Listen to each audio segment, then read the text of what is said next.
नमस्कार, मी पंजाब डक। आज आहे 30 मे 2025। संपूर्ण महाराष्ट्रातल्या शेतकऱ्याला अंदाज देणार आहे। राज्यातल्या सर्व शेतकऱ्याला एक आनंदाची बातमी, इतका पाऊस पडला। मग आता उघडणार कधी? तर राज्यातल्या शेतकऱ्याला सांगू इच्छितो की म्हणजे उद्यापासून 31 मे पासून तर 6 जून पर्यंत असं जोरानं वारं सुटणार आहे। पाऊस काही येणार नाही, त्याच्यामुळे काही चिंता करायची गरज नाही। पण राज्यातल्या शेतकऱ्याला सांगू इच्छितो की तुम्ही काय करा, शेतीची कामं या 6 जून पर्यंत करून घ्या। कारण की राज्यामध्ये 7, 8, 9, 10 जून 4 दिवस परत पाऊस येणार आहे, म्हणून हे लक्षात घ्यायचं। आणि ते 7, 8, 9, 10चा पाऊस भाग बदलत पडणार आहे, म्हणून हे अंदाज लक्षात घ्यायचा। पण राज्यात मात्र 6 जून पर्यंत हवामान कोरडं राहणार आहे, पाऊस काही येणार नाही, त्याच्यामुळे काही चिंता करायची गरज नाही। फक्त आजपासून बघा तुम्ही, आज जोरानं वारे सुटतील।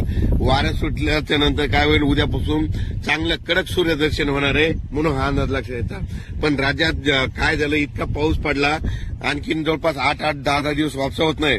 पण माझी विनंती, ज्यांचं रान जसं तयार होईल तसं तुम्ही तयार करा, कारण की राज्यामध्ये 7, 8, 9, 10 जूनला परत थोडा पाऊस येणार आहे, म्हणून हा अंदाज लक्षात घ्यायचा।